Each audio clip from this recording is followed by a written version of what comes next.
Today we're going to be talking about the GOAT, the greatest of all times. You can call it the GOAT. Where do these ideas in today's society come from, and what life lessons can we learn from this incredible creation of God's? What do we see? How does it move about? How do we see it in our behavior in everyday life? Who would be considered the GOAT as we know it, the GOAT? All right.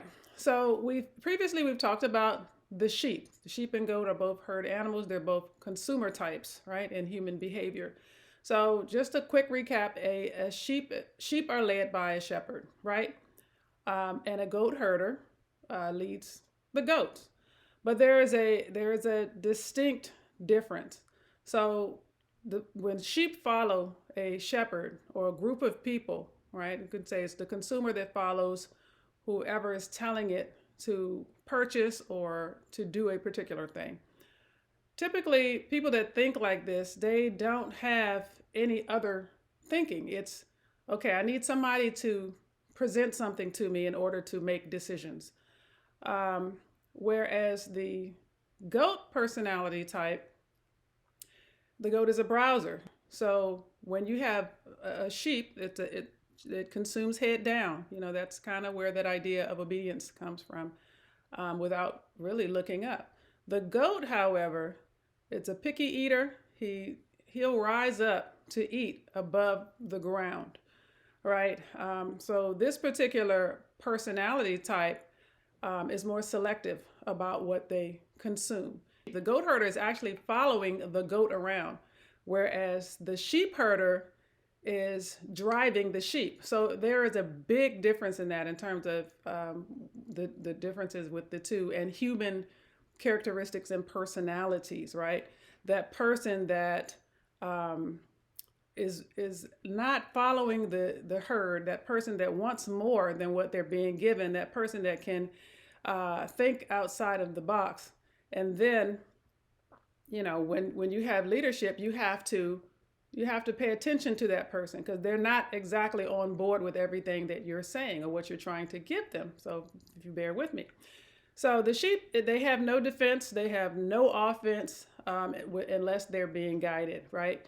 One example of this is the pandemic. Okay, we had a situation that there were people telling us very clearly, okay, stay in the house. We need you to get vaccinated. We need you to do this. We need you to do that. We need you to do this. And people really did not know what to do.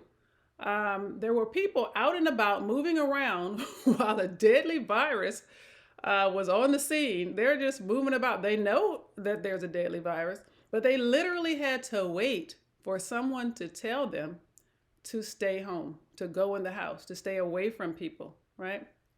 And they had to hear it several times, but there were others. This goat mentality that said, well, clearly, if there's a deadly virus, I'm going to stay away from people.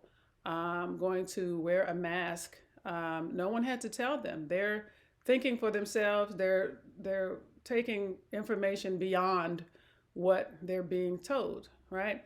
So this is more of that type of personality. So again, the goat, the person that is like the goat, right? This is the browser, the selective eater, the one that is not going to just do everything that everybody else is doing. So, in the biblical scripture, there's this verse that talks about separating the goats from the sheep. And the idea that I got from studying this was that people that are like sheep, they're loyal to their leadership. These are the followers, the obedient followers. And that these people that were like the goat, that would be separated from the sheep, and that the sheep were God's people. But the people that were like the goat were considered, destructive and disobedient and independent, right? And that they were not God's people. But, I am a person that, I like to think beyond what I just see on the surface, which I think is something we should all do at this point with the vast amounts of information to be able to decipher, right? So clearly, I mean, you you want to be able to, go beyond what the leadership is telling you so that you can think for yourself. And I don't mean you're doing it in a destructive and disobedient way, but you're doing it because um, you're making a decision. And normally a decision has two parts to it. It's not just one piece of information that you follow. A decision normally takes two things to make a decision, right? So the other thing has to come from somewhere. So you have to look up and you have to seek it in order to make the right decision. So I don't see the goat as this person that is not obedient to the leadership. I see very high qualities in the goat, but I do understand where the idea is coming from. So the goat having this kind of pushy kind of taking things that were not given to him, kind of can be destructive. When a goat herder is dealing with the goats, they have to really observe the goats because the goats will get into stuff, right? But the goat is identified with ambition. They're ambitious animals. This personality, the human personality of being ambitious, persistent, and somewhat disobedient because they don't simply strictly follow the leadership like the sheep does, right? So these are personality types. So this feisty kind of person that can be argumentative, this is the makings of the leadership itself. This is the type of person. This is why you have to look beyond the surface when you're reading things, especially scripture and things like that. But this seems like the personality type that would be fit to be in the actual leadership position, right? And so if you really think about it, how can I put it? Well, let's use the example of we'll put it in a real life situation. Example, let's say a basketball player, right? You have the team, you have the whole basketball team, and you have this one person, the GOAT, the greatest of all time. And you have the coach, right? The coach, we could say he's the leadership, right? With the herd, right? The basketball players, the group would be like the sheep. They listen to the coach. The coach tells them what to do, leads them or whatever. But this one person that's like the GOAT, this is the one that's going beyond. He's practicing more than everybody else. He's going beyond what all the other players are doing. So he has a particular kind of advantage. He's the face of the team, right? So now the coach, who is really the leadership in that situation, has to follow this person that's the GOAT. He's not just telling him what to do. Part of his job is to do that. But this GOAT now becomes sought after, right? Sought after by the masses because this person has elevated themselves or is different from everybody else. So it creates kind of a competition with leadership. And when we talked about the GOAT in the field, the leadership having to observe the goat herder, having to observe the goats, following them around, not the other way around like the sheep who follow the shepherd, right? So I thought this was really very interesting because it really matches our ideas about the goat today. You probably haven't, I have a specific interest in nature, so I study these things. But I thought it was really interesting. But the goat is more fit for leadership. So when we say fit, metaphorically speaking, this is the lean person, the muscle, right? This is the muscle. That basketball player was the muscle of the team, right? This is the one that's fit to be followed. He's fit to have a level of authority, right? And so with this being the lean one, this person who is the lean of the group. And so one of the things that made me think about is, the differences between the sheep and the goat. Sheep can balance themselves on a mountain. This person that is loyal to leadership, when it's good leadership, they have great balance in their lives, right? Even on tough terrain. That's one type of person, but you have to have the right leadership for that. But then you have the goat, right? The goat, if you look at the differences between the goat and the sheep, the goat do tend to be more lean, especially when you see the goat that are on the mountains, their muscle mass and their big horns. and they're even more capable of balancing themselves on super tough terrain. It could be a small pebble, and somehow this massive muscular creature has balanced himself on it. It's amazing.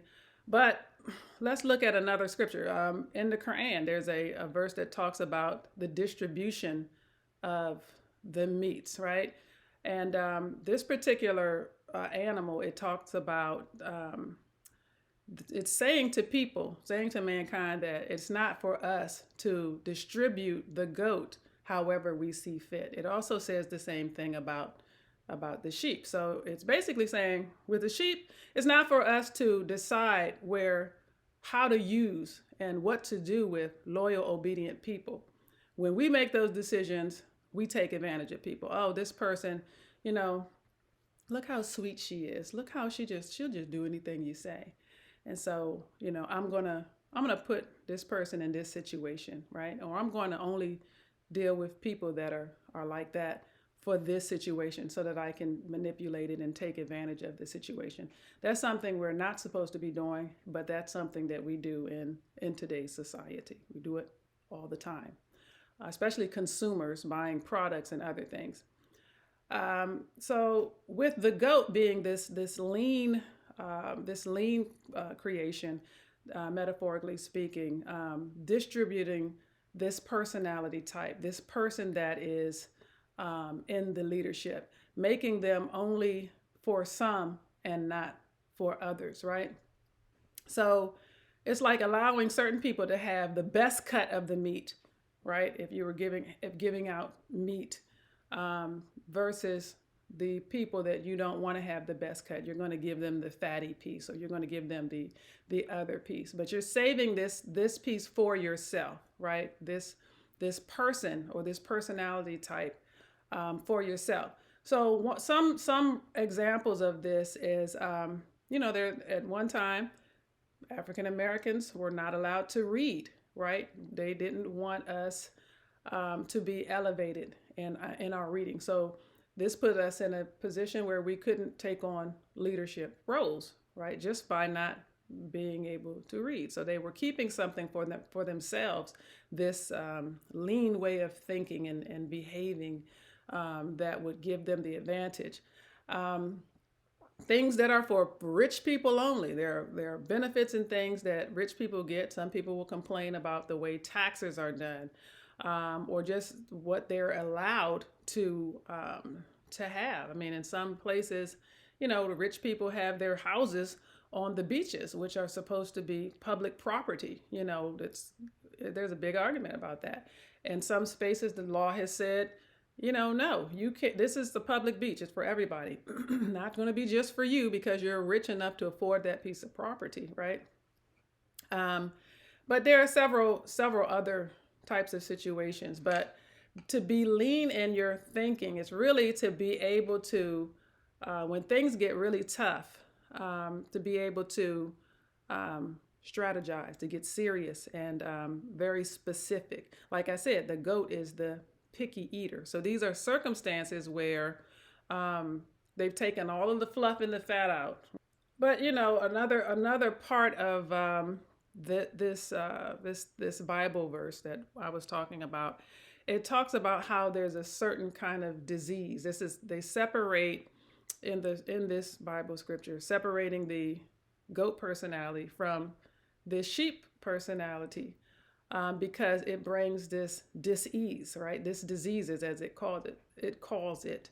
So I had to think about this. What could be the disease? Especially, following the logical conclusion. You need people like the goat, right? You need people that have this leadership quality that will excel above everybody else, right?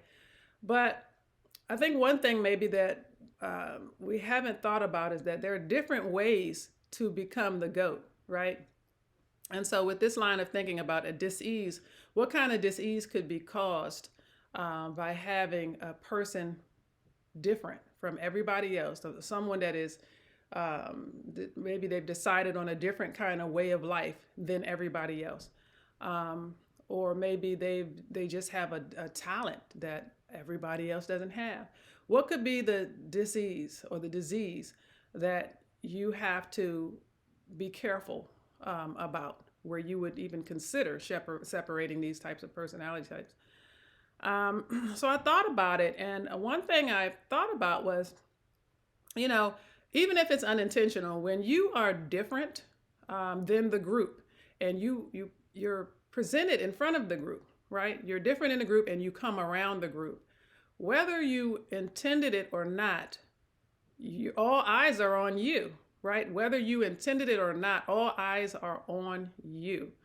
And I think this is something that we need to hear, because today we have no problem with presenting ourselves in front of the masses, and coming however we are. I understand, people need help with self-esteem, and they're trying to build self-confidence, and there's this saying of do you, and all these things that we want to say. I'm 500 pounds and fabulous, or I'm this or that.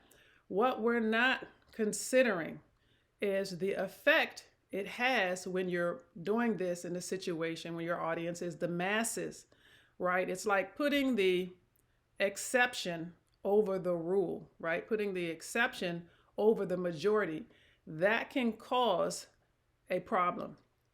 I don't think we've honed in on that, but it can definitely cause a problem. It's like okay, let's just say a celebrity. You're sexy, you're out here, you're dancing, you're a great dancer, and you got a great body, etc. Blah blah blah.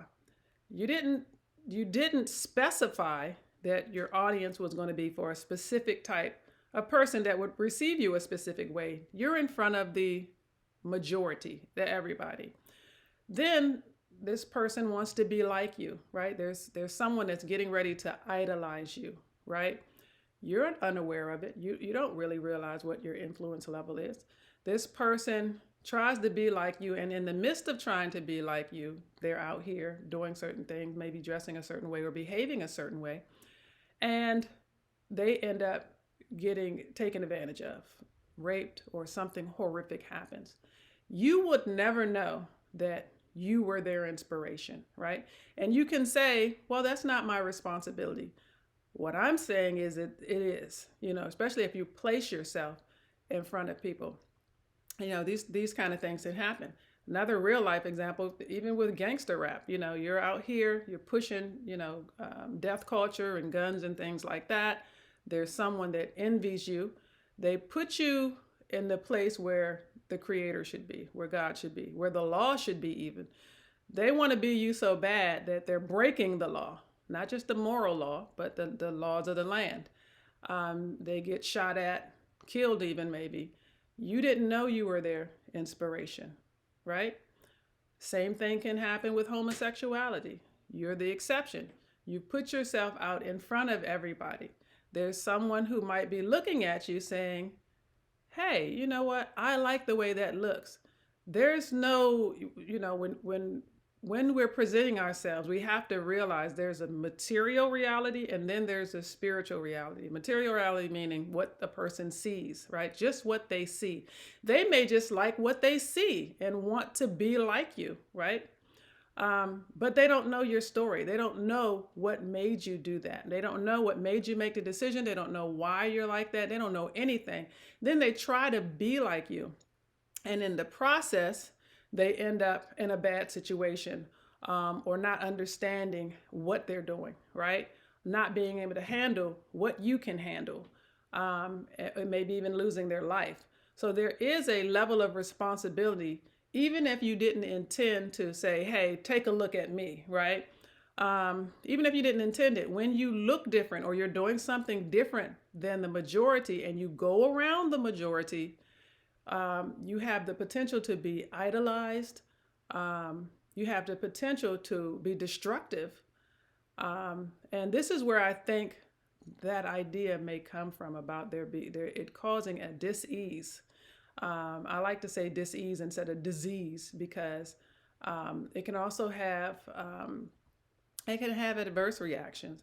If you're doing something positive that can improve people's situation, and you're presenting it in front of the masses, right? The whole group, then there's no harm in that. one downside of that is just like with me, I'm a business owner. If I just flaunted my clothes, like people know me know I'm not flamboyant. I'm not going to flaunt my cars, my house, my money, how much I make, what I got, this, that, and that. When you do that, people will idolize you, especially if you're not taking the time to teach them step by step. Okay, this is where you are. This is what this is what you have to do to get here. This is what I went through. That person may even decide, like a lot of them do, wow, I don't want that kind of life. You know what I mean? So it's something to consider that's very important. It's kind of like if you were to wave a piece of meat in front of a group of animals, a bunch of animals. You just waved a steak, right, in front of a bunch of animals. It looks delicious. All of them are fighting. Some of them get trampled to get to the meat. Some of them get killed. When you know that only a few of them were going to reach the meat in the first place, right? Only a few of them were going to reach that level of success or leadership in the first place. But you presented yourself in such a way where you were flamboyant. You were showing things that were literally unattainable for most people. But I think when we go back and we talk about laws of the land, or the laws of morality, or the laws of God, when you put yourself in a situation where you're different, and there's nothing wrong with being different from other people, but when you put yourself in a situation when you're saying, hey, look at me, and you can really turn into an idol, it does have an effect that you just probably never even considered. And you have to be so careful with it. You can say that this is like the argument about what should be done in the public versus what should be done in private. And I don't just mean private in your household. If you're doing a specific thing, just like in marketing and in business, you pick your audience and you talk to them. What is the damage that occurs when you don't pick your audience, right? You're not saying that this is for this specific group of people because that is their interest. You're saying, hey, everybody, no matter who you are, look at me and what I'm doing, right? The adverse response to that, where people are coming from, you don't know where they're coming from. Today, we got a lot of mass shootings going on. We have a lot of violence. We have a lot of people acting in outrageous ways. And I definitely believe that a good portion of it comes from this conversation, this talk that we're talking about, putting things in front of people that aren't specifically for them. They're not able to manage what you're putting in front of them. They begin to idolize it. They begin to act out behaviors to get to this specific goal, whether you intended it or not, whether it was intentional or not. So it's something to really think very hard about. So thank you guys for listening. Please subscribe to the channel. Our next animal, if you've noticed, I've been doing land animals and human behavior. Next animal is going to be the camel. Hope to see you again soon. Peace and blessings.